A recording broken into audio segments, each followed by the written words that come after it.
وارث اعلیٰ یوسف زہرا محمد صاحب علیہ السلام کے ظہور میں تعجیل کے لیے بھی بلند تر صلوات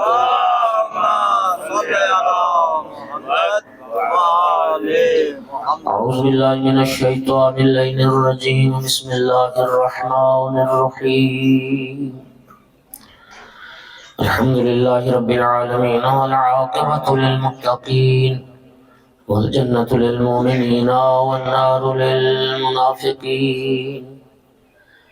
الحمد لله الذي جعلنا من المتمسكين بولاية علي بن أبي طالب وأولاده المعصومين اللهم صل على محمد الحمد لله الذي جعلنا من الباقين على سيدة نساء العالمين الصلاة والسلام والتحية والإكرام على رسوله الكريم شفيع المذنبين وأنيس الغريبين ورحمة للعالمين عني العبد المؤيد الرسول المسدد المحمود الأحمد المصطفى الأمجد القاسم محمد اللهم صل على محمد ثم الصلاة والسلام والتحية والإكرام على آله الطيبين الطاهرين المعصومين المنتجبين المنتخبين المظلومين واللعنة الدائمة على أعدائهم ملعونين من يوم عداوتهم إلى قيام يوم الدين وبعد يوم الدين أما بعد فقال رسول الله صلى الله عليه وآله وسلم فاطمة بضعة مني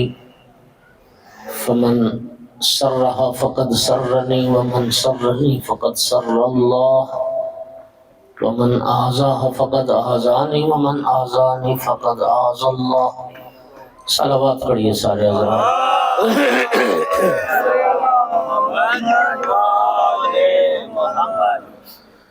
مومنین کرام،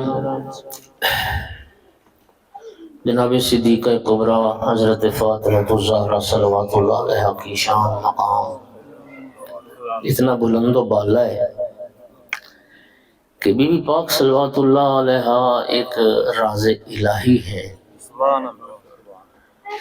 اور کما حق ہو ان کی شخصیت کو کوئی پہچان نہیں سکا۔ شیخ طوسی رضوان اللہ تعالی علیہ نے جو چہاردہ معصومین پر درود بھیجا ہے، درود طوسی،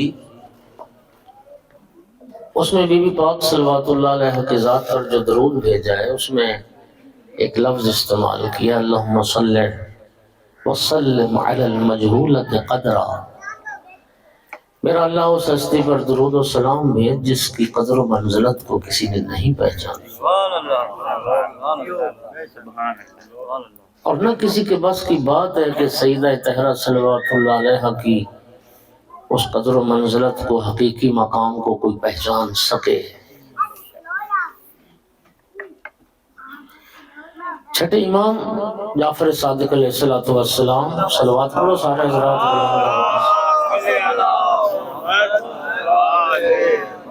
ذکر سیدہ ہے اور جمعہ کا دن ہے، اور جمعہ کا دن سب سے افضل جو عمل ہے وہ محمد و آل محمد پر درود پاک پڑھنا ہے۔ مل کر صلوات پڑھو سارے۔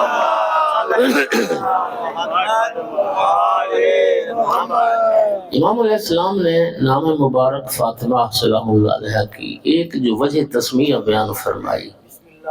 جب آقا سے پوچھا گیا کہ آپ کی جدہ کا نام فاطمہ کیوں رکھا گیا تو فرمایا لِأَنَّ الْخَلْقَ فُتِمُوا عَنْ كُنْهِ مَعْرِفَتِهَا، فرمایا جس بی بی کی معرفت سے تمام مخلوقات عاجز ہوں اس کو فاطمہ کہتے ہیں۔ تمام مخلوقات، صرف انسان نہیں، ملائکہ بھی شامل ہیں، جنات بھی شامل ہیں، تمام مخلوقات جس کی کنہ معرفت سے عاجز ہوں اس کو فاطمہ کہتے ہیں۔ فاطمہ کہتے ہیں۔ امام خمینی رضوان اللہ تعالیٰ علیہ نے ایک صلوات پڑھو اللہ ان کی روح کو شاد کرے. خدا کی قسم کیا صاحب معرفت تھے نا، کیا جملہ انہوں نے فرمایا. لطف لیجئے گا، ہر بندہ ہر بات کا قدردان نہیں، لیکن الحمدللہ آپ قدردان بیٹھے ہیں. انہوں نے فرمایا تھا کہ جتنے لوگوں نے بی بی پاک صلوات اللہ علیہ کی تعریف کی ہے، توصیف کی ہے، فضائل لکھے ہیں، انہوں نے اپنی سطح ذہنی کے مطابق لکھے. لطف لو یار. جتنے بھی لوگوں نے، علماء نے، فضلاء نے بی بی پاک صلوات اللہ علیہ کی شان لکھی ہے، انہوں نے اپنی سطح ذہنی کے مطابق لکھی ہے، بی بی پاک کے مقام و مرتبہ کے مطابق نہیں لکھی. اور اگلا جملہ اس سے بھی زیادہ خوبصورت ہے، اور فرمایا جو رسول اللہ نے اور جو ائمہ اہل بیت علیہ السلام نے بی بی پاک کی شان بیان کی ہے نا، وہ لوگوں کی سطح ذہنی کے مطابق کی ہے، سیدہ کے مقام و مرتبہ کے مطابق ہوتی نہیں. لوگوں کی سطح ذہنی کے مطابق. مومنین کرام، میں آج یہ جو بی پاک کا نام مبارک رکھا گیا نا فاطمہ، یہ نام اللہ تعالیٰ نے رکھا ہے، اللہ تعالیٰ نے رکھا ہے. اور چھٹے امام کی حدیث ہے ان لفاطمہ تسعۃ اسماء عند اللہ، اللہ پاک نے ہماری جدہ کا ایک نہیں 9 نام رکھے. بی بی پاک صلوات اللہ علیہ کے 9 نام اللہ نے رکھے ہیں. ایک نام مبارک فاطمہ ہے.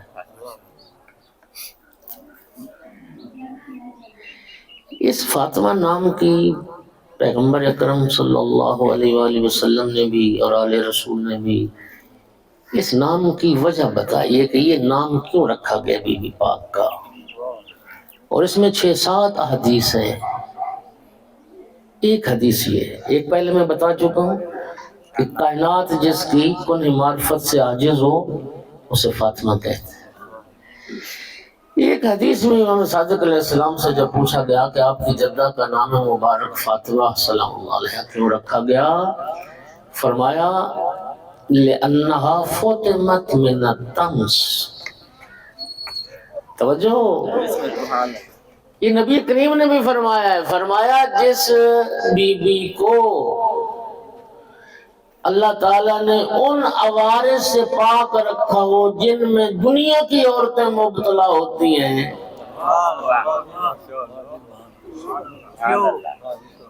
اس پاک و پاکیزہ اور طاہرہ بی بی کو فاطمہ کہتے ہیں. توجہ ہو رہی ہے ذرا؟ آپ جانتے ہیں نا کہ ہماری عورتیں وہ سارا مہینہ نماز نہیں پڑھ سکتی. کچھ مخصوص ایام ہیں عورتوں کے جن میں وہ ناپاک ہوتی ہیں اور مصلی عبادت پر نہیں جا سکتی.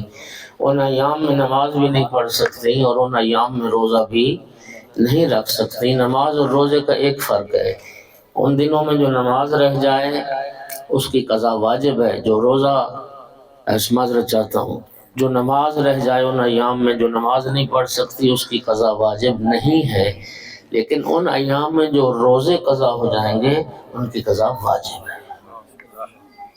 توجہ ہے ذرا؟ تو عورت یہ حکم خدا ہے، یہ اس مالک نے روکا ہے. وہ مکمل مہینہ عبادت یہ صرف مردوں، یہ تمہارا شرف ہے. رب نے تمہاری زندگی میں ایک دن بھی ایسا نہیں رکھا جس دن تمہیں مصلی عبادت سے روکا گیا ہو.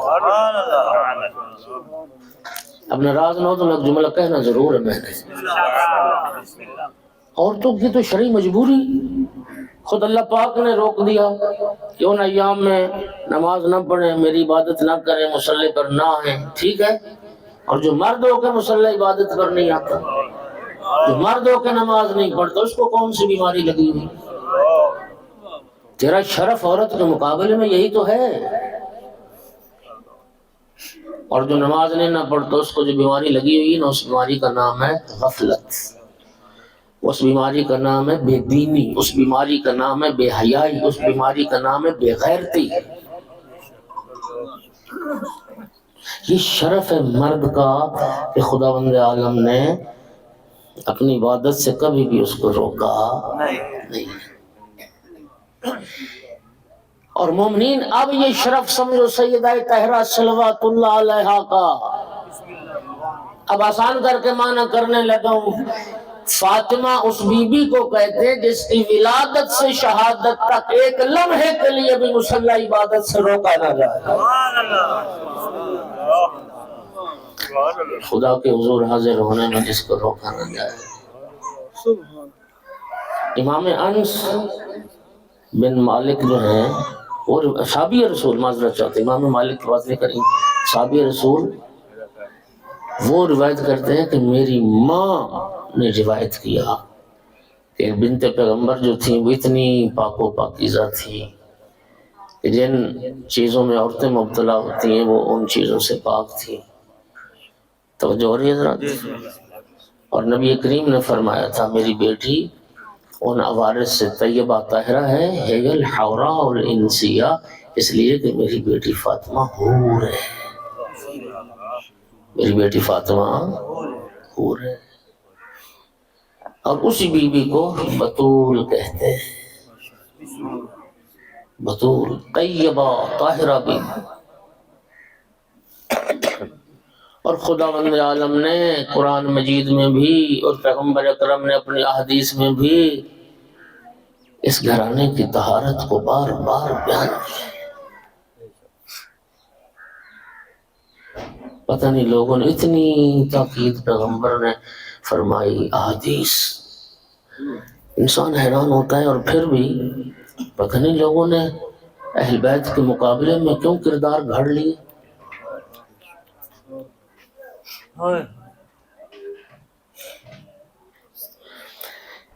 اچھا میں اب ایک حدیث آپ کو سناتا ہوں، اگر آپ سنی ہوئی آپ کی حدیث، انداز بیاں رنگ بدل دیتا ہے ورنہ دنیا میں کوئی بات نہیں بات ہے۔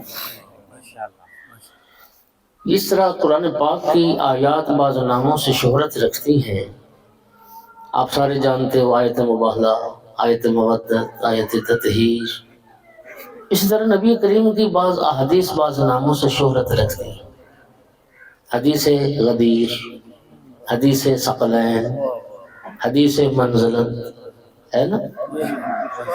اسی طرح شیعہ سنی بھائی سارے جوان، آج کل انٹرنیٹ کا زمانہ ہے، ابھی آپ بشک میری مجلس کے درمیان میں سرچ کرنے نکالنے گوگل سے لکھو حدیث سد ابواب، حدیث سد ابواب۔ صد کہتے ہیں بند کرنا، ابواب کہتے ہیں دروازوں کو، باب کی جمع ابواب، دروازوں کو بند کرنے والی حدیث۔ وہ کیا دروازوں کو بند کرنے والی حدیث؟ نبی کریم صلی اللہ علیہ وآلہ وسلم نے جب ہجرت فرمائی، مکہ سے یثرب تشریف لے گئے، اور سرکار نے جو مسجد تعمیر کی، مسجد نبوی صلی اللہ علیہ وآلہ وسلم، اس مسجد کا جو پہلا نقشہ بنا وہ اس طرح تھا کہ درمیان میں مسجد، اطراف میں پھر صحابہ کرام نے بعض نے گھر بنا لی۔ ایک تو ہو گیا نا مسجد کا مرکزی دروازہ، اب جیسے یہ آپ چار دیواری سمجھیں، ہاں، کوئی ادھر گھر بنا لے، کوئی ادھر بنا لے، کوئی ادھر بنا لے۔ اور بعض صحابہ نے جو گھر بنائے تو انہوں نے اپنے لیے مسجد میں ایک دروازہ رکھ لیا کہ وہیں سے مسجد، بات سمجھ رہے ہو؟ بجائے اس مرکزی دروازے سے آئے، اس گھر کھولا دروازہ مسجد میں آئے اپنی آسانی کے لیے۔ اچھا میں اشارہ کر سکتا ہوں، اب جب مسجد میں دروازے کھل گئے تو جب چاہتے اور جس حالت میں چاہتے وہ آ جاتے مسجد۔ لفظوں کا ذمہ دار ہوں، ارشاد پروردگار ہوا، جبرائیل میرے محبوب کو پیغام دو کہ میں، اور آپ جانتے ہیں کہ مسجد نبوی عالم اسلام میں دوسری باعزت اور باعظمت مسجد ہے۔ پہلی مسجد مسجد الحرام ہے، ایک رکعت نماز 1,00,000 رکعت کا ثواب رکھتی ہے، حرم مکی۔ اور مسجد نبوی میں ایک رکعت نماز 10,000 رکعت کا ثواب رکھتی ہے۔ ارشاد رب العزت ہو گیا، میرا محبوب جبرائیل پیغام لے کے آ گئے، یا رسول اللہ، اللہ فرما رہا ہے اس مسجد کی حرمت اور پاکیزگی کو باقی رہنا چاہیے۔ اب روایت کے لفظ، حدیث کے لفظ یہ ہے، سرکار نے فرمایا سدو، رب کی طرف سے جو پیغام آیا، اور سرکار نے آگے لوگوں سے فرمایا سد الابواب کلہا الا باب علی، فرمایا سب لوگ اپنے دروازے بند کریں سوائے علی ابن ابی طالب کے۔ نعرہ حیدری، اب مجھے ایمان سے بتاؤ، وہ جو مولانا ظفر علی خان نے کہا تھا کوئی فرق نہیں، ہاں ان چاروں میں کوئی نہیں فرق، ان گھروں میں حضرت ابو بکر کا گھر تھا، حضرت عمر کا گھر تھا، عثمان کا گھر تھا، طلحہ کا گھر تھا، زبیر کا گھر تھا، عباس بن عبد المطلب کا گھر تھا، مولا علی علیہ السلام کا بھی گھر تھا۔ توجہ چاہ رہا ہوں میں، خدا جانتا ہے سب کے دروازے بند کر دیے گئے، اور یہ بات بڑی ناگوار گزری۔ ظاہر ہے موج لگی ہوئے تو پھر تکلیف تو ہوندی نہیں ہے، ہانی جعفری صاحب، اور اظہار کیے بغیر نہ رہ سکے، نبی پاک کو منبر پر آنا پڑا، اور سرکار نے منبر پر آ کر فرمایا، حضرت کے جو چچا تھے عباس، وہ بھی کہنے لگے یا رسول اللہ یہ کہ والی میرا بھتیجا، اس کا دروازہ کھلا ہے اور میرا دروازہ بھی بند کر دیا۔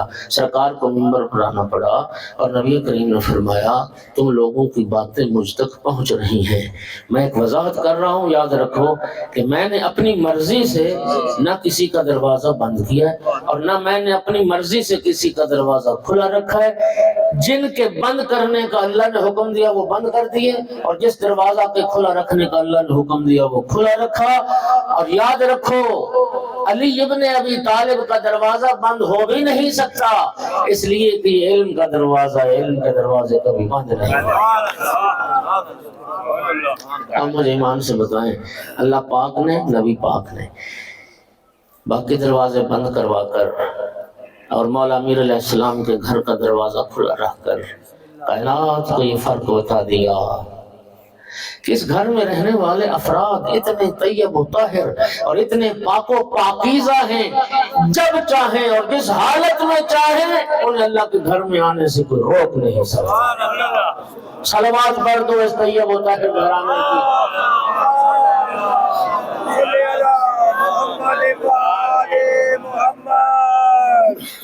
اللہ کریم آپ کو جزائے خیر عطا فرمائے۔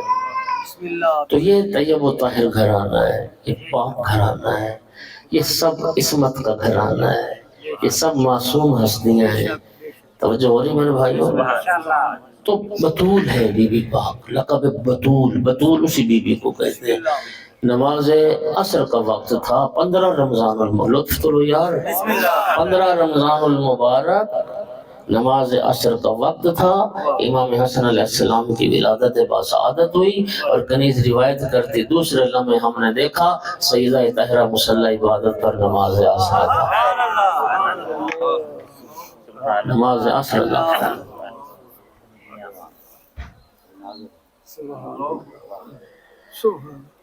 اور بی بی پاک صلوات اللہ، اچھا، اور اللہ کی کائنات میں 2 بیویاں بطول ہیں،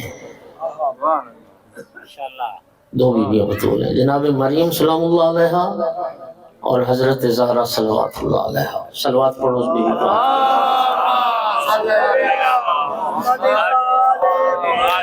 اگر لطف لے سکو تو جناب مریم بغیر شوہر کے بطول ہے، سیدہ طاہرہ شوہر کے ہوتے ہوئے بطول۔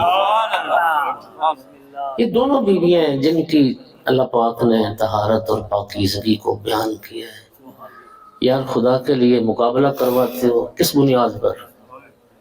جس بی بی کی طہارت رب قرآن میں بیان کر رہا ہو، اس کا مقابلہ کسی اور سے ہو سکتا ہے؟ خدا کے لیے لوگ یار کتابیں نہیں پڑھتے، اپنی احادیث کو بھی نہیں پڑھتے۔ اب میں یہ اہل تشیع کی جو ہمارا حدیث کا ہے نا جی، منابع حدیثی، اس میں نہیں، میں اب برادران اہل سنت کی جو حدیث کی کتابیں اس سے پڑھ رہا ہوں، اور بڑی معتبر کتابیں نبی کریم صلی اللہ علیہ وآلہ وسلم کی یہ جو حدیث مبارک ہے نا، یہ مختلف کتابوں میں 3 لفظوں سے آئی ہے۔ کیا فرمایا رسول اللہ نے؟ ابنت فاطمہ سیدۃ نساء امتی، ایک حدیث میں یہ ہے، ایک حدیث میں ہے فاطمہ سیدۃ نساء المومنین، اور ایک حدیث ہے فاطمہ سیدۃ نساء العالمین من الاولین والآخرین۔ یہ ہے بی بی پاک کا مقام رسول اللہ کی نگاہ میں، اور پیغمبر گرامی کی یہ تینوں حدیث ہیں، ان تینوں حدیث سے ثابت کیا ہوتا ہے کہ اللہ کی پوری کائنات میں تمام جہان کی عورتوں کی سردار کو سیدہ طاہرہ صلی اللہ علیہ وسلم۔ بولو یار، اگر حدیث یہ ہو کہ میری امت کی تمام عورتوں کے سردار، تو تب بھی سیدہ کی فضیلت سب سے زیادہ، اور اگر یہ فرماؤ کہ تمام مومنین کی جو عورتوں کی سردار ہیں میری بیٹی فاطمہ، تب بھی سیدہ کی فضیلت سب سے زیادہ، اور اگر فرمایا ہو کہ عالمین کی عورتوں کی سردار ہیں تب بھی سیدہ کی فضیلت سب سے زیادہ۔ اہل سنت علماء نے، تین علماء نے، میں حوالوں میں وقت ضائع نہیں کرنا چاہتا، بڑے جید علماء نے لکھا کہ بی بی پاک کا مقام و مرتبہ گزشتہ تمام انبیاء سے بھی زیادہ ہے اور تمام عورتوں سے بھی زیادہ ہے، حتیٰ حضرت مریم سے بھی مقام مرتبہ زیادہ ہے، اور دلیل انہوں نے یہ حدیث بیان نہیں کی سیدۃ نساء العالمین، وہ فرماتے ہیں اس فضیلت پر، بی بی کی فضیلت پر حدیث کیا ہے؟ فاطمہ تو بضعۃ منی، یہ جو پیغمبر نے فرما دی فاطمہ میرا ٹکڑا ہے، اگر رسول ساری کائنات سے افضل ہے تو رسول کا ٹکڑا ہے بھی ساری کائنات۔ سبحان اللہ، یا رسول اللہ،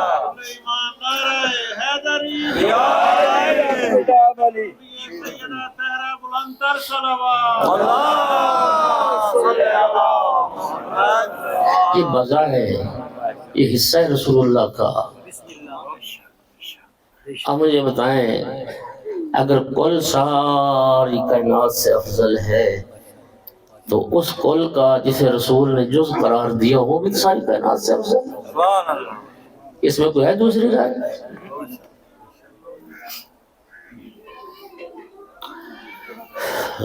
میں عرض کر رہا ہوں، دو بیویاں بطول ہیں، جناب مریم سلام اللہ علیہا،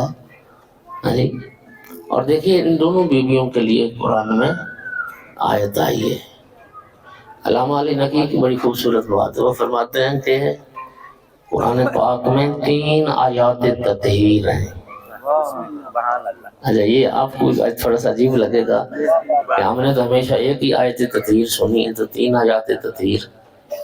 وہ فرماتے تھے ایک آیت تطہیر ہے بیت کے لیے، ایک آیت تطہیر ہے اہل بیت کے لیے، اور ایک آیت تطہیر ہے جناب مریم کے لیے۔ جناب مریم کے لیے آیت تطہیر قرآن میں اللہ پاک فرماتا ہے وقالت الملائکۃ یا مریم ان اللہ اصطفاک وطہرک واصطفاک علی نساء العالمین۔ فرشتے آتے تھے جناب مریم کی خدمت میں اور فرشتے عرض کرتے تھے اے مریم اللہ نے استفا کے آپ کو چن لیا ہے، وطہرک، اور اللہ پاک نے آپ کو پاک و پاکیزہ بنا دیا، واصطفاک علی نساء العالمین، اور اللہ نے عالمین کی عورتوں پر منتخب کیا۔ جب نبی کریم صلی اللہ علیہ وآلہ وسلم سے یہ پوچھا گیا کہ اللہ تو قرآن میں جناب مریم کے لیے فرماتا ہے کہ عالمین کی عورتوں پر چن لیا، اور آپ فرماتے ہیں کہ میری بیٹی فاطمہ سیدہ نساء عالمین ہے، تو فرق کیا ہوا؟ فرمایا اما مریم سیدۃ نساء اہل زمانہا واما ابنت فاطمہ سیدۃ نساء العالمین من الاولین والآخرین۔ فرمایا مریم سیدہ نساء عالمین ہے، لیکن مریم صرف اپنے زمانے کی عورتوں کی سردار ہے، جبکہ میری بیٹی فاطمہ اولین کی بھی سردار، آخرین کی بھی سردار، خود مریم کی بھی سردار۔ بولو جناب مریم جنتی ہیں یا نہیں؟ یہ بھی صرف جنتی نہیں، جنت کی سردار خواتین میں 4 ناموں میں ایک نام جناب مریم کا ہے، اور رسول اللہ کیا فرما رہے ہیں؟ میری بیٹی فاطمہ تمام جنتی عورتوں کی۔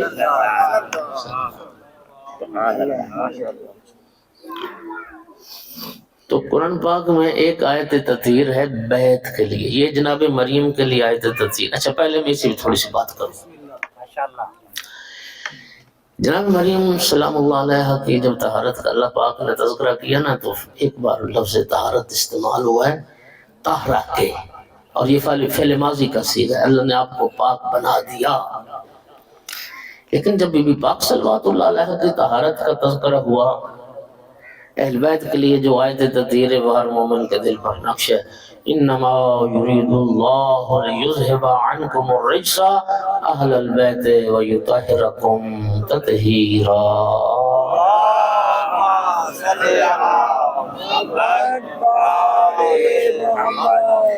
بی پاک صلوات اللہ علیہ کی اہل بیت کی جب طہارت کا ذکر ہوا تو اللہ تعالیٰ نے فعل مضارع کے صیغے سے بیان کیا، یطہرکم۔ یار علمی بات ہے، آپ علم دوست لوگ بیٹھے ہو، فعل ماضی گزشتہ زمانے کے لیے آتا ہے نا، حدوث کے لیے آتا ہے، لیکن جو فعل مضارع ہوتا ہے وہ حال کا معنی بھی دیتا ہے، استقبال کا معنی بھی دیتا ہے، دوام و استمرار کے معنی میں بھی آتا ہے۔ اس کا معنی کتنا فرق ہو گیا۔ جناب مریم کی طہارت کا تذکرہ فعل ماضی کے صیغے کے ساتھ، بی بی پاک کی طہارت کا تذکرہ فعل مضارع کے صیغے کے ساتھ، یعنی اس کا معنی یہ ہوا استمرار ہے، آج بھی اللہ علیہ رسول کی طہارت میں اضافہ کرتا چلا جا رہا ہے، آج بھی۔ جی آپ مجھے ایمان سے بتاؤ یار، کلیجہ نہیں پھٹتا بندے کا؟ اللہ ان کی طہارت کی گواہی دے رہا ہے، اللہ آج بھی ان کی طہارت میں اضافہ کرتا جا رہا ہے، اور رسول کا کلمہ پڑھنے والا شخص اٹھے اور سیدہ طاہرہ کو خطا کار سمجھے؟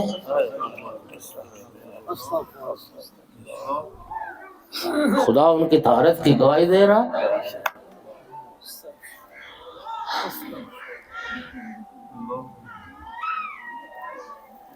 اچھا فعل ماضی اور مضارع یہ سب ہر بندے کے لطف نہیں لے سکتا، لیکن ایک فرق ان دونوں آیات تطہیر میں ایسا ہے، بچے بھی سمجھیں گے۔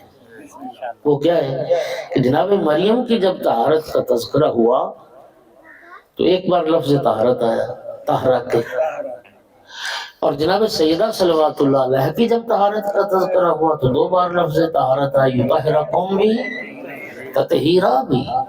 اور یہ فرق ایک بچہ بھی جانتا ہے کہ بی بی پاک کے لیے دو بار لفظ طہارت، جناب مریم کے لیے ایک بار لفظ طہارت۔ اور ہماری اردو کا ایک محاورہ ہے کہ ایک ایک ہوتا ہے تو 11 ہوتا ہے۔ اللہ تعالیٰ اپنے علم غیب سے جانتا تھا جو ایک معصوم کی ماں بننے والی تھی اس کے لیے ایک بار لفظ طہارت استعمال کیا، جو 11 معصومین کی ماں بننے والی تھی اس کے لیے یطہرکم بھی فرمایا، تطہیرا بھی فرمایا، تطہیرا بھی فرمایا۔ اور ایک آیت ہے بیت کے لیے آیت تطہیر، اور وہ کیا ہے؟ جناب ابراہیم علیہ السلام اور جناب اسماعیل علیہ السلام نے جب اللہ کا گھر بنایا، تعمیر ہو گیا خانہ کعبہ، تو اب ارشاد ہوا ان طہر بیتی للطائفین والعاکفین والرکع السجود۔ اے ابراہیم اے اسماعیل، میرے اس گھر کو پاک رکھنا طواف کرنے والوں کے لیے، رکوع سجود کرنے والوں کے لیے۔ توجہ ہو گئی؟ بسم اللہ، پاک کرنا نہیں، پاک رکھنا۔ انبیاء نے گھر بنایا ہے بھائی، پانی پاک، مٹی پاک، گارا پاک، اینٹیں پاک، تو اللہ پاک نے فرمایا ابراہیم و اسماعیل پاک بنایا تو پاک رکھنا بھی ہے۔ تو آیت تطہیر میں بھی مانا تو پاک کرنے کا نہیں، پاک رکھنے کا ہے۔ اللہ کا ارادہ ہے اہل بیت رسول آپ کو ایسا پاک رکھے جیسا پاک رکھنے کا آپ ہے۔ صلوات پڑھو اس طیب و طاہر گھرانے کی۔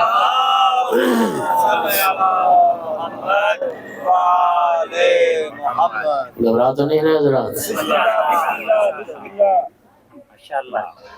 اچھا اب ذرا توجہ کرنا، بیت کی تطہیر کا جو کام تھا نا، ذمہ داری، یہ اللہ پاک نے نبیوں کے ذمہ لگائی۔ ایسے اے ابراہیم و اسماعیل تم میرے گھر کو پاک رکھنا، لیکن اہل بیت کی طہارت کا جو فریضہ تھا وہ خود خدا نے اپنے ذمہ لے لیا۔ انما یرید اللہ لیذھب عنکم الرجس اہل البیت ویطہرکم، اہل بیت کی تطہیر خدا نے لی اپنے ذمے، اور بیت کی تطہیر کا ذمہ انبیاء کے سپرد کیا، اور اسی سے نتیجہ بھی مختلف ہو گیا۔ جس بیت کی طہارت کا انتظام اللہ نے نبیوں کے سپرد کیا، اس میں تو خانہ کعبہ میں تو لوگ بت لا کے رکھنے پر، رجس کو لا کے رکھنے پر قادر ہو گئے، لیکن جس اہل بیت کی طہارت کا ذمہ خدا نے لیا، خدا کی قسم لوگوں نے آل رسول کو قتل کیا لیکن آل رسول کے دامن پر کوئی دھبا نہیں دکھا۔ ان کی پاکیزگی، ان کی طہارت ہی ان کا جرم تھا۔ او بھائی یہ اتنے طیب و طاہر تھے تو رب نے نماز میں درود کا حکم دیا۔ اب سمجھو اہل بیت، اہل بیت، ہاں جی کئی لوگوں نے تو اہل بیت کو جو ہے نا جی وہ اتنے اس میں اقوال، میں اپنے موضوع سے ہٹ جاؤں گا۔ اہل بیت پیغمبر کون ہے، ہاں جی یہ ایک بڑی بحث ہے۔ بعض نے اتنا اس کا دائرہ وسیع کیا، یقین کریں علمی بات کر رہا ہوں، تو کہتے ہیں رسول اللہ کی ساری امت ہی اہل بیت۔ آل کو انہوں نے انگریزی والا آل ہی بنا دی، سارے۔ او بھائی اہل بیت صرف وہ ہیں جن پر نماز میں درود ہے۔ اور واضح کروں، او بھائی اہل بیت صرف وہ ہیں جن پر تو درود نہ پڑے تو تیری نماز باطل ہے، اور باقی لوگوں کو جن کو اہل بیت کے اچھا میں ایک اور بات کروں، یقین کریں پتہ نہیں لوگ سوچتے نہیں، غور نہیں کرتے۔ قوم شیعہ واحد قوم ہے جن کا جو درود نماز میں ہے وہی درود مجلس میں پڑھتے ہیں، وہی درود آگے پیچھے پڑھتے ہیں۔ باقی مسلمانوں کا نماز والا درود اور ہے، اور نماز کے علاوہ والا درود آئے ہائے، یہ فرق ہے یا نہیں؟ نماز والا درود اور ہے، نماز کے علاوہ والا درود، جو نماز کے علاوہ درود پڑھتے ہو نا کبھی وہ نماز میں تو پڑھو تیری نماز باطل نہ ہو جائے۔ یہی تو فرق ہے، آل رسول پر درود نہ پڑھو گے نماز باطل ہے، آل کے علاوہ کسی اور پر درود پڑھو گے تو نماز باطل ہے۔ بسم اللہ۔ یہ صرف طیب و طاہر، یہ معصوم ہستیاں جن پر صرف درود ہے۔ اگلی کتنی بات خوبصورت رسول اللہ نے فرمائی، اتنا طیب و طاہر گھرانہ ہے، رسول اللہ فرماتے ہیں ان سے محبت کرنے والا بھی حلال زادہ ہی ہوتا ہے۔ صلوات پڑھ دو محمد و آل محمد کی ذات رضی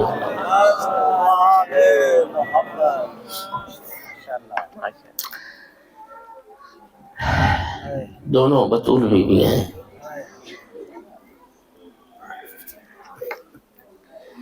اقبال نے ایک تقابل پیش کیا، اور یہ جو تقابل ہے نا، تقابل حدیث پیغمبر تو میں سنا چکا ہوں، جناب مریم اور جناب سیدہ صلوات اللہ علیہما کا، یہ تقابل خود رسول اللہ کی حدیث میں آیا ہے، یہ تقابل خود ائمہ کی حدیث میں آیا ہے۔ یہ تقابل ہی ہے نا جو رسول اللہ نے فرمایا کہ مریم صرف اپنے زمانے کی عورتوں کی سردار ہے، اور میری بیٹی فاطمہ اولین اور آخرین تمام کی سردار ہے، خود مریم کی بھی سردار۔ تقابل ہے۔ اقبال کی ایک بڑی معروف نظم ہے بی بی پاک کی شان میں، بڑی شورۂ آفاق، یعنی مریم از یک نسبت عیسیٰ عزیز، از سہ نسبت حضرت زہرا عزیز۔ اچھا اس نظم کو میں تھوڑے چند اشعار سناتا ہوں بعد میں، لیکن ایک اور ہم بچپن سے شاید بھائی سنتے آ رہے ہیں، ایک مسدس بچوں کو بھی یاد ہے، آپ کو بھی یاد ہوگا، مجھے بھی یاد ہو گیا، بچپن سے یاد ہو گیا، وہ بھی ایک تقابل کسی شاعر نے بڑا خوبصورت بیان کیا ہے۔ تو شاعر کہتا ہے کہ مریم کا پدر عمران ہے گر، زہرا کا پدر محبوب خدا۔ یہ دو بیویوں کا تقابل ہے، مریم کا پدر عمران ہے گر، زہرا کا پدر محبوب خدا۔ مریم کا معزز شوہر نہ تھا، زہرا کو شرف حیدر کا ملا۔ مریم کا معزز شوہر نہ تھا، زہرا کو شرف حیدر کا ملا۔ تاریخ نے مریم کے احسان کا کب ہے ذکر کیا۔ تاریخ نے مریم کے احسان کا کب ہے ذکر کیا، سب مال خدیجہ کبریٰ نے اسلام پہ قربان کر ڈالا۔ زہرا کا پسر مہدی جب دنیا میں جلوہ گر ہوگا، زہرا کے پسر کے قدموں میں مریم کے پسر کا سر ہوگا۔ صلوات پڑھ دو سیدہ طاہرہ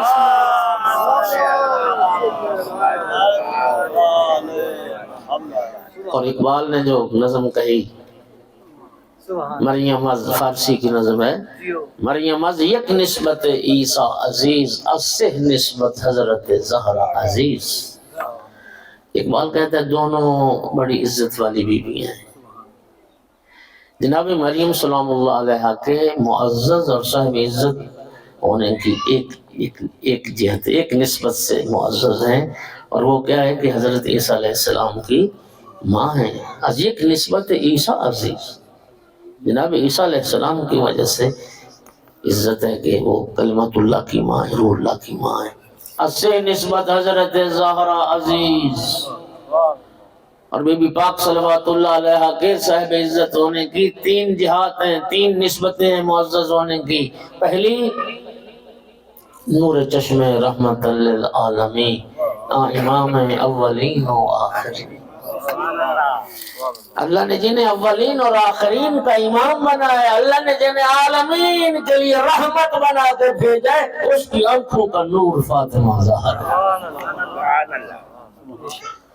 نبی کریم کی حدیث ہے جس کو اقبال نے نظم کیا ہے، فاطمہ تو نور عینی، رسول اللہ فرماتے تھے میری آنکھوں کا نور فاطمہ زہرا، میری آنکھوں کا نور۔ یہ پہلی نسبت۔ عزت کی دوسری نسبت، بانو یا تاجدار حل عطا، مرتضی مشکل کشا شیر خدا۔ جو شیر خدا ہیں علی مرتضی علیہ السلام، جو تاجدار حل عطا ہیں، کیا مطلب؟ یعنی جن ہستیوں کی شان میں سورہ حل عطا نازل ہوئی، ان کا جو تاجدار ہیں مولا علی علیہ السلام، اور جو کائنات کے مشکل کشا ہیں مولا علی علیہ السلام، ان کی زوجہ ہے فاطمہ زہرا صلوات اللہ۔ امام شافعی کا ذکر آتا رہتا ہے مجالس میں، وہ جہاں فقہ کے امام تھے وہاں بہت بڑے شاعر بھی تھے، اور انہوں نے اہل بیت کی مدح میں کمال لکھا ہے، کمال لکھا ہے۔ امام شافعی کا تو شعر ہے بڑا معروف کہ ان کان رفضا حب آل محمد فلیشهد الثقلان انی رافض، اگر آل محمد کی محبت کا نام رفض ہے تو جن و انس گواہ بن جاؤ میں رافضی ہوں۔ اگر محبت اہل بیت سے بندہ رافضی ہوتا ہے تو پھر گواہی دینا جن و انس میں رافضی ہوں۔ امام شافعی کی ایک ربائی ہے کہ الاما علام وحتی مطا وعاتبو فی حب حاض الفتا فحل زوجت فاطمہ غیرہ فی غیرہ حلاتا حلاتا۔ امام شافعی کہتا ہے تم کب تک مولا علی کی محبت کی وجہ سے مجھے ملامت کرو گے، اور کب تک میری سرزنش کرو گے کہ میں مولا علی سے پیار کیوں کرتا ہوں؟ امام شافعی کہتے ہیں مجھے ملامت بعد میں کرنا، میری سرزنش بعد میں کرنا، پہلے دو باتوں کا جواب تو دو۔ فَهَلْ زُوِّجَتْ فاطمہ غیرہ، علی کے علاوہ کوئی ہے جس کی زوجہ بتول ہو؟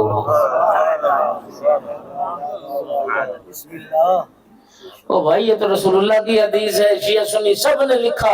رسول اللہ نے مولا علی کو خطاب کر کے فرمایا تھا یا علی، ایسی زوجہ اللہ نے آپ کو نصیب کی، ایسی زوجہ مجھے بھی نصیب نہیں۔ معصومہ ہے کوئی نبی جس کی زوجہ معصومہ ہو؟ اللہ نے ایک مریم کو معصومہ بنایا لیکن شوہر ہی نہیں جناب مریم۔ ہاں جی ٹائم تھوڑا ہے، یہ دوسری جہت ہے۔ ہاں مجھے بتاؤ امام شافعی کیا کہہ رہے ہیں؟ فَهَلْ زُوِّجَتْ فاطمہ غیرہ، مولا علی کے علاوہ کوئی ہے جس کی زوجہ بتول ہو؟ فی غیرہ حلاتا حلاتا، اور مولا علی کے علاوہ کوئی ہے جس کی شان میں سورہ حلاتا نازل ہوئی، سورہ دہر نازل ہوئی۔ اور تیسری جہت اقبال کہتا ہے مادریاں مرکز پرکار عشق، مادریاں کارواں سالار عشق۔ جوانان جنت کے جو سردار ہیں ان کی ماں فاطمہ زہرا۔ اللہ اکبر۔ مرکز پرکار عشق امام حسین علیہ السلام۔ اور اقبال کا کیا تعبیر ہے یار، کیا صاحب معرفت شخص تھا۔ کہتا ہے کہ یہ مائیں بہنیں ذرا خاموش ہو جائیں، خواتین خاموشی اختیار کریں، مجلس کا ماحول خراب نہ کریں۔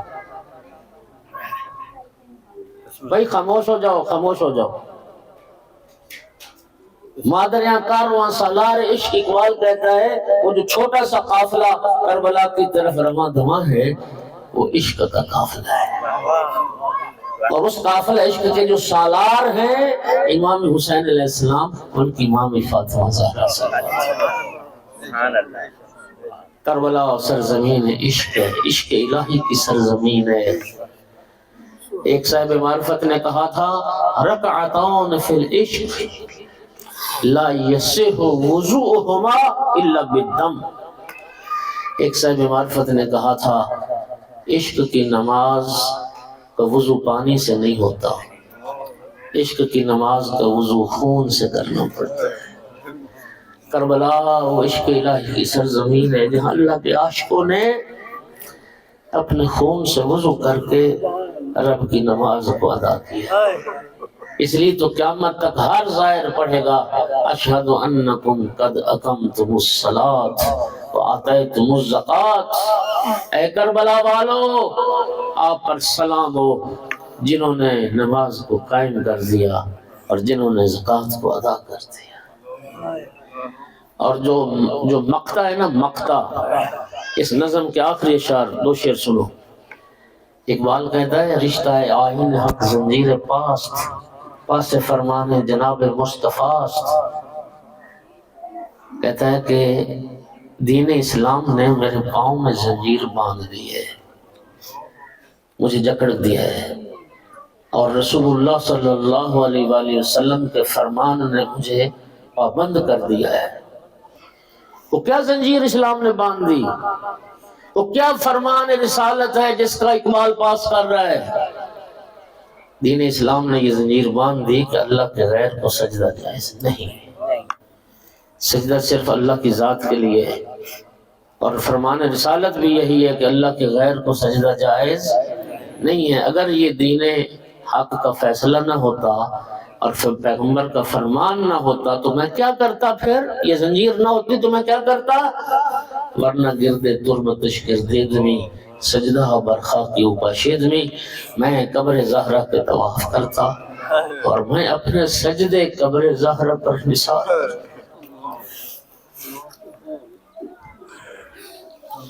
میں اپنے سجدے قبر زہرا پر نثار کرتا۔ یقین فرمائیے پیغمبر اکرم اپنی زندگی میں اپنی بیٹی کے آنے والے مصائب پر روتے تھے، یاد کریں۔ امیر المومنین علیہ السلام زندگی بھر روتے رہے۔ نہج البلاغہ میں وہ خطبہ موجود ہے، جب نصف شب کو دفن کیا نا بنت پیغمبر کو، اور دفن کر کے سیدھے رسول اللہ کی قبر پر آئے، السلام علیکم یا رسول اللہ انی وعن ابنتک النازلۃ فی جوارک سریۃ اللحاق بک۔ یا رسول اللہ میری طرف سے بھی سلام ہو، آپ کو اپنی بیٹی کی طرف سے بھی سلام ہو۔ یا رسول اللہ جو بہت جلد آپ کے پاس پہنچ گئے۔ یا رسول اللہ قل عن صفیتک صبری، سنو گے جملہ، کون علی؟ صبر کا پہاڑ علی۔ خطبہ شکشیکیہ میں فرماتے تھے فی العین کزن و فی الحلق شجن و ارا تراسی نہبا و صبر، تو میری آنکھوں میں کانٹے چبھے ہوئے تھے، میرے حلق میں ہڈی پھنسی ہوئی تھی، میں اپنی میراث لٹتے ہوئے دیکھ رہا تھا، لیکن میں نے پھر بھی صبر کیا۔ سیدہ طاہرہ کو دفن کرنے کے بعد قبر پیغمبر پر آ کر فرما رہے تھے یا رسول اللہ اب زہرا کی موت پر مجھ سے صبر نہیں۔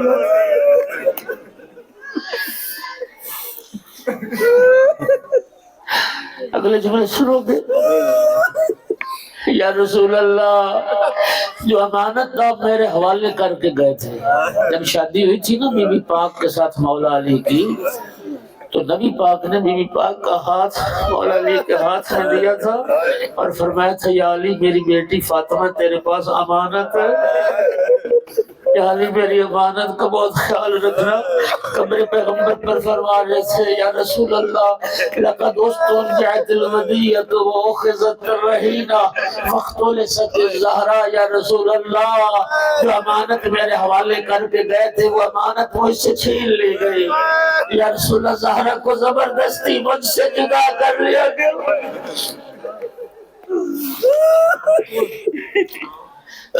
اما لیلی فمصاحدو واما حزنی فسرمدو، یا رسول اللہ اب زہرا کی جدائی پر علی کی راتیں جاگ جاگ کر گزرے۔ یا رسول اللہ اگلے جملے کا ترجمہ کروں؟ ہم کیا ایام فاطمیہ میں 2-4 مجالس کر لیں گے؟ یا رسول اللہ اما حزنی فسرمدو، یا رسول اللہ علی جب تک زندہ رہے گا فاطمہ زہرا کا عزادار بن کے زندہ رہے گا۔ جنگ صفین میں کسی نے پوچھا تھا یا علی آپ اپنی داڑھی پر خضاب کیوں نہیں کرتے؟ فرماتے تو نہیں جانتا میں فاطمہ زہرا کا عزادار، سیدہ طہرہ کا عزادار۔ اس کے بعد عرض کیا رسول اللہ آپ کی بیٹی آپ کے پاس پہنچ گئی، یا رسول اللہ آپ اپنی بیٹی سے سوال کرنا کہ آپ کی امت نے آپ کی بیٹی کے ساتھ کیا سلوک کیا؟ یا رسول اللہ فاطمہ کے دل میں مصائب کے اللہ اکبر دکھوں کے انبار ہیں جو میرے سامنے فاطمہ نے بیان نہیں کیے۔ یا رسول اللہ آپ اپنی بیٹی سے سوال کریں۔ کیا خوبصورت جملہ آیت اللہ وحید خراسانی نے فرمایا تھا، کسی نے نہیں نہ پہچانا کون تھی زہرا، 18 سال کی مختصر سی زندگی گزار کر زخمی پہلو پہ ہاتھ رکھ کر روتے ہوئے رات کی تاریکی میں دفن ہو گئی۔ کسی نے نہ پہچانا کون تھی زہرا۔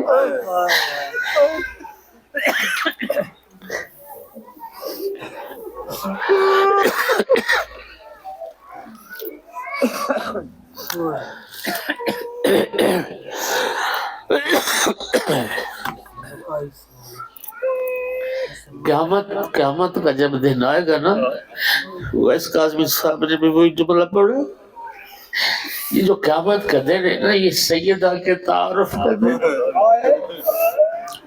خوش نصیب ہو جو سیدہ طہرہ کے ذکر کے لیے آتے ہو۔ چھٹے امام کی حدیث ہے قیامت کا دن آئے گا رب کا منادی ندا کرے گا این الفاطمیون، فاطمہ زہرا کے ساتھ محبت کرنے والے فاطمہ زہرا کے عزادار کا۔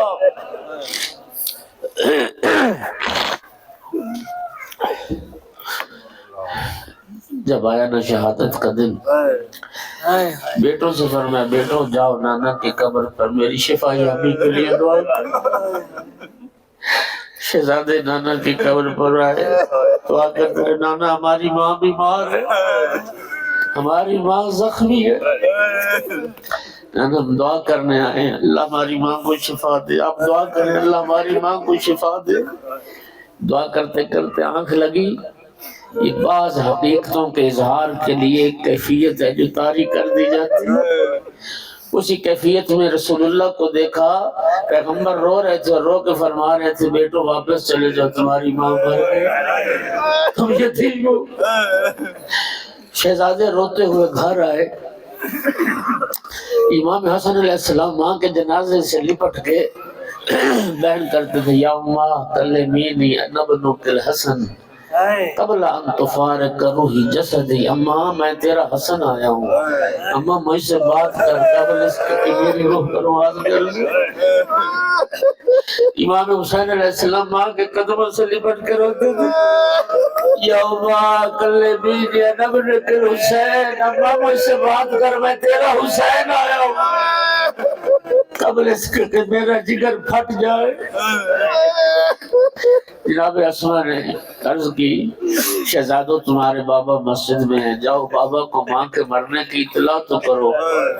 دونوں شہزادے روتے ہوئے مسجد میں آئے، خدا کی گواہ بنا کر اتنی معتبر حدیث ہے، آیت اللہ وحید خراسانی اس روایت کو پڑھتے ہیں، فرماتے ہیں جب روتے ہوئے ہے نا بابا بابا ہم یتیم ہو گئے، بابا ہماری ماں مر گئی، ازادر خبر شہادت زہرا کا سننا تھا، وَوَقَعَ عَلَى وَجْهِ عَلِيُّ بْنُ أَبِي طالب، یہ خبر سننی تھی مولا علی منہ کے بل زمین پہ۔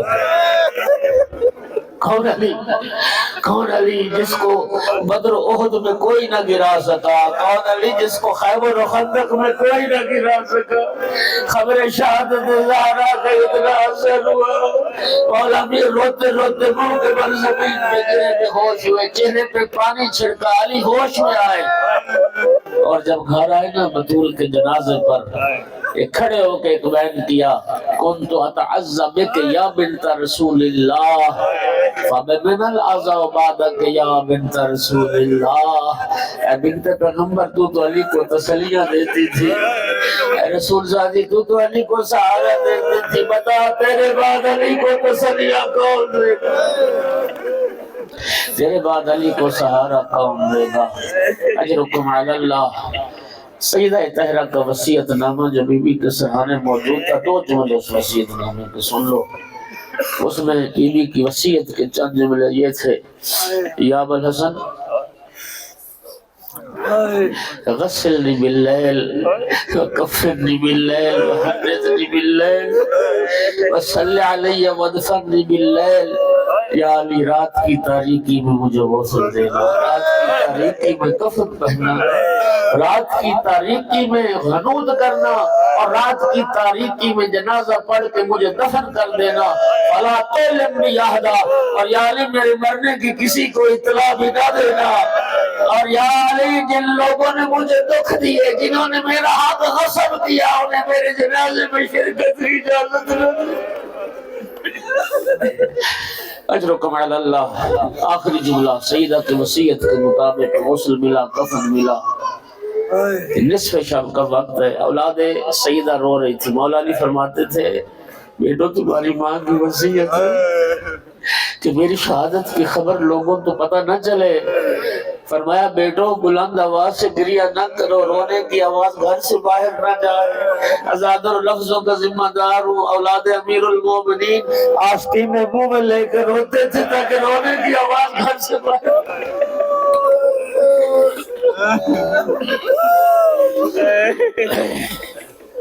غسل و کفن مل گیا،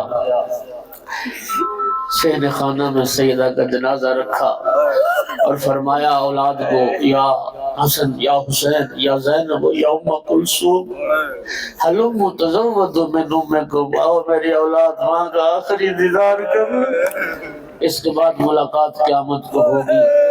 اولاد ساری اولاد بڑھی ماں کے دیدار کے لیے، لیکن نہ آیا تھا کربلا کا غریب حسین، ماں کے جنازے سے تھوڑے فاصلے پہ رک گیا، مولا امیر نے فرمایا حسین بیٹا تو نہ ماں سے ملاقات کرے گا، عرض کی بابا جب تک میری ماں مجھے کفن سے نہ بلائے میں ماں سے ملاقات نہ کروں گا۔ مولا علی فرماتے ہیں میں اللہ کو گواہ بنا کے کہتا ہوں جب امام حسین نے یہ جملے کہے لقد حنت و انت و مدت یدیہا، سیدہ کے جنازے میں حرکت پیدا ہوئی، کفن سے تو ہاتھ باہر آ گئے اور ایک مرتبہ چیخا یا میرا کربلا کا حسین، آؤ میرا کربلا کا مسافر، آؤ میرا پردیسی بیٹا۔ مولا حسین ماں کے جنازے کی طرف پڑے، فوازا خد والا خدہا، ماں کے رخسار پر اپنے رخسار رکھ دیے۔ عزادارو یہ ماں بیٹی کی ملاقات تھی، ملائکہ سے عبادت چھوٹ گئی، قرآن جنت کا ماتم شروع ہو گیا، عاطف سے آواز آئی، غیب سے آواز آئی، یا علی بیٹے کو ماں کے جنازے سے جدا کرو۔ عزاداروں بڑی محبت کے ساتھ مولا امیر نے امام حسین کو ماں کے جنازے سے جدا کیا۔ کہوں گا مولا حسین خوش نصیب تھے، جنازہ ماں کا تھا، جدا کرنے والا علی جیسا شفیق باپ۔ ہائے قسمت جناب سکینہ، یا رب حرم بابا کے لاشے سے لپٹ کے رو رہی تھی۔ کون تھا جدا کرنے والا؟ شمر کے تماچے، سکینہ کے رخسار۔ بی بی طرف کے کہتی تھی مسلمانوں یہ کہاں کا انصاف ہے، بابا بھی میرا مارا جائے، تماچے بھی مجھے مارے۔ نے بنا دی ہے